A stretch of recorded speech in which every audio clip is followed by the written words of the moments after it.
Hello, welcome to UPSC essential. इस video में हम जानेंगे इंटरनेशनल रिलेशन से जुड़ा हुआ एक बहुत ही इंपॉर्टेंट पॉइंट जो है United Nation peace keeping mission, इसके बारे में। ये क्यों न्यूज में था? तो याद रखिए, रिसेंटली जर्मनी के बर्लिन शहर में United Nation peace keeping minstrel जो है वो कंक्लूड हुआ। देन नेक्स्ट, इसको को ऑर्गेनाइज और होस्ट किसने किया था? Germany itself. ये जो मिनिस्ट्रल है ये क्या एक्ट करता है? It serve as high level political forum. किस लिए? तो जो पीस कीपिंग मिशन है उसके फ्यूचर को डिस्कस करने के लिए जितने भी पीस कीपिंग मिशन से जुड़े पॉइंट है, एरियाज है, उसको यहाँ पे डिस्कस किया जाता है। देन ऑल्सो दिस मीटिंग जो है वो कोइंसाइड करती है 10th anniversary of 2015 New York peace keeping summit. जो न्यूयॉर्क में पीस कीपिंग समिट हुई थी 2015 में, जो एक बहुत ही इंपॉर्टेंट मानी जाती है, तो उसकी एज अ 10th एनिवर्सरी भी ये कोइंसाइड करती थी। ये भी इंपॉर्टेंट चीज बनती है। देन इस मिनिस्ट्रियल कॉन्फ्रेंस में भारत ने भी पार्ट लिया था और भारत ने इस मिनिस्ट्रियल कॉन्फ्रेंस में अनेक प्लेज ली। उसमें से कौन सी प्लेज है? तो याद रखिए, first, India decided to contribute one quick reaction force, another one woman led police force and one स्वॉट पुलिस यूनिट। ओके, इसके अलावा हम peace keeping training centre, capacity building centre and partnership forum भी चलाएंगे। किस लिए? तो United Nation peace keeping mission, इनके लिए। ये तो हो गया इस मिनिस्ट्रियल कॉन्फ्रेंस के बारे में। देन नेक्स्ट हमें पता होना चाहिए what is United Nation peace keeping mission, इसके बारे में। तो याद रखिए, United Nation peace keeping mission की स्थापना 1948 में हुई थी, जो मेजरली फोकस थी मिडल ईस्ट में जो सीज फायर हुए हैं उनको मॉनिटर करना, क्योंकि मिडल ईस्ट जो था उस वक्त बहुत ही टर्मोइल से गुजर रहा था। ओके, उसमें बार बार सीज फायर का वायोलेशन हो रहा था, तो उस सीज फायर को मॉनिटर करने के लिए यूनाइटेड नेशन द्वारा एक ऑर्गेनाइजेशन बनाई गई थी। उस ऑर्गेनाइजेशन का नाम था United Nation truce supervision organisation. Okay, United Nation truce supervision organisation, इस ऑर्गेनाइजेशन को 1948 में एस्टेब्लिश किया गया था, जो आगे चल के पीस कीपिंग मिशन को भी मॉनिटर करेंगी। अब यहाँ पे पीस कीपिंग मिशन को अप्रूवल किस तरीके से मिलता है, डिप्लॉयमेंट किस तरीके से होता है? तो याद रखिए, डिप्लॉयमेंट मैकेनिज्म में सबसे इंपॉर्टेंट चीज, कोई भी पीस कीपिंग मिशन मंजूर करना किसके हाथ में है? यूनाइटेड नेशन सिक्योरिटी काउंसिल के हाथ में। देन नेक्स्ट, उसके लिए बजट एंड रिसोर्सेज कौन अप्रूव करेंगे? तो जनरल असेंबली अप्रूव करेंगी। ये सबसे मेन चीज हो गया। देन नेक्स्ट, कोई भी मिशन एंगेज होने के वक्त 3 रूल्स को फॉलो करना जरूरी है। एक, जो पार्टी कॉन्फ्लिक्ट में है उनका कंसेंट होना जरूरी है। सेकेंड, जब भी किसी कॉन्फ्लिक्ट में इंक्लूड होंगे, एंगेज होंगे, तो वहां पे इम्पार्शियलिटी होनी चाहिए। And third one, there will be no use of force. Okay, किसी भी तरीके का फोर्स वहां पे यूज नहीं होगा एक्सेप्ट इन सेल्फ डिफेंस और if there is a defence is mandate. अगर जरूरत गिरी ही तभी यूज होगा या फिर सेल्फ डिफेंस में यूज होगा, अदरवाइज वहां पे नो फोर्स विल यूज, क्योंकि इसका नाम ही पीस कीपिंग मिशन है। ओके, नेक्स्ट, अगर गवर्नेंस की बात करें हम यूनाइटेड नेशन पीस कीपिंग की, तो इस पीस कीपिंग ऑपरेशन के सारे पॉलिटिकल एंड एग्जीक्यूटिव डायरेक्शंस जो है वो यूनाइटेड नेशन के department of peace organise operation, इनके द्वारा दिए जाते हैं। ओके, किसके? तो यूनाइटेड नेशन के डिपार्टमेंट ऑफ पीस ऑपरेशन, इनके द्वारा सारे पॉलिटिकल एंड एग्जीक्यूटिव डायरेक्शन दिए जाते हैं। ओके, और इसकी स्थापना कब हुई थी? 1992 में हुई थी। और अगर हम रिसेंट करंट सिचुएशन की बात करें, तो लगभग 11 पीस कीपिंग मिशन अभी चालू है, ऐसा हमें दिखता है in various region, like Western Sahara हो जाए, गोलन रीजन हो जाए, Democratic Republic of Congo region हो जाए, एक्सेट्रा एक्सेट्रा। और इनके इसी पीस कीपिंग मिशन मतलब शांति बहाल करने के हेतु के वजह से इनको 1988 में नोबेल शांति पुरस्कार मिला था। ओके, कब मिला था? 1988 में नोबेल शांति पुरस्कार। ये चीज आपने याद रखना है, ये बहुत ही इंपॉर्टेंट फैक्चुअल पॉइंट हो जाएगा। देन नेक्स्ट, ये जो मिशन है ये 2 डॉक्ट्रिन पे वर्क करते हैं, doctrine of capstone and doctrine of responsibility to protect. ये दोनों डॉक्ट्रिन में बेसिकली एक ही चीज को एनफोर्स किया गया है, to and worst form of violence and persecution of the civilians. Okay, civilians का किसी प्रकार से परसिक्यूशन होना नहीं चाहिए, वायोलेंस जो है वो खत्म करना चाहिए, अप्रूव करना चाहिए। यही मेन 2 ये डॉक्ट्रिन प्रमोट करती है। देन इस यूनाइटेड नेशन पीस कीपिंग में इंडिया ने आज तक क्या कंट्रीब्यूशन दिया है?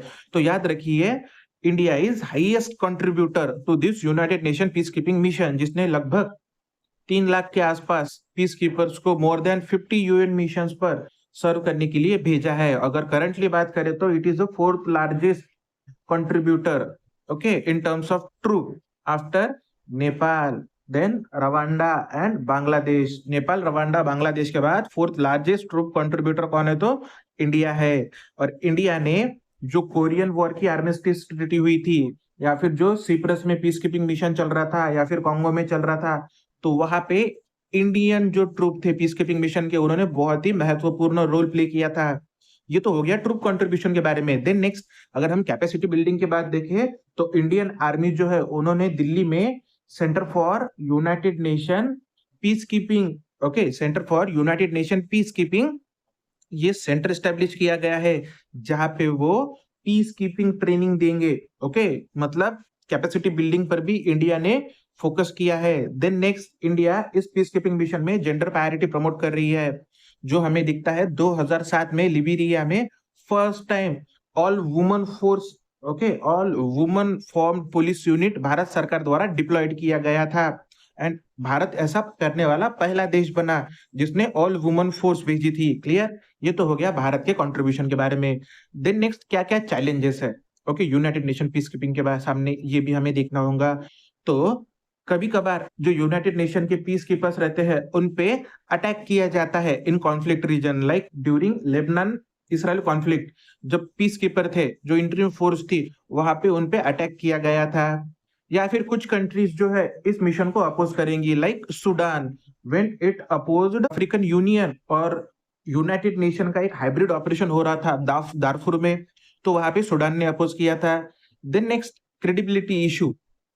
ये जो पीस कीपिंग मिशन है इसके क्रेडिबिलिटी इशू भी हुए हैं बहुत बार। कैसे कि 1990s में जो जेनोसाइड हुआ था रवांडा में या फिर सेब्रेनिका में, तो वहां पे ये फेल्ड हुए थे जेनोसाइड प्रिवेंट करने से। देन नेक्स्ट, आजकल जो कॉन्फ्लिक्ट का नेचर है वो भी चेंज हो रहा है। पहले इंटरस्टेट जो कॉन्फ्लिक्ट होते थे, अभी इंट्रा स्टेट हो रहे हैं। और अब जो कॉन्फ्लिक्ट हो रहे हैं उसमें जो आर्म्स यूज किए जा रहे हैं वो भी अलग चेंज हो रहे हैं। टेररिस्ट टैक्टिक्स जो है वो इस्तेमाल की जा रही है, new generation of weapon use किए जा रहे हैं। और ऑन द अदर हैंड जो पीस कीपर है हमारे, वो अभी भी ट्रेडिशनल वेपन्स पर ही चल रहे हैं। अगर हम चैलेंजेस की बात करें तो उसमें दिखता है हमें restriction of freedom of movement, delayed in political solution दिखता है हमें। Then next, lack of well structure, infrastructure ने उनका में उनके पास प्रॉपर हथियार नहीं है, मॉडर्न वेपन नहीं है, वेल ट्रेन इक्विप हमें नहीं दिखते हैं, लैक ऑफ, ओके, ट्रेनिंग दिखती है, लैक इक्विप दिखते हैं। इसलिए तो भारत सरकार ने कैपेसिटी बिल्डिंग ट्रेनिंग सेंटर खड़ा किया है। Okay, and lack of participation of major troop contributing countries, बहुत ही महत्वपूर्ण जो देश है वो वहां पे अपना पीस कीपिंग मिशन में कंट्रीब्यूशन कम कर रहे हैं ओवर द पीरियड। ये अलग अलग कुछ चैलेंजेस है पीस कीपिंग मिशन के सामने।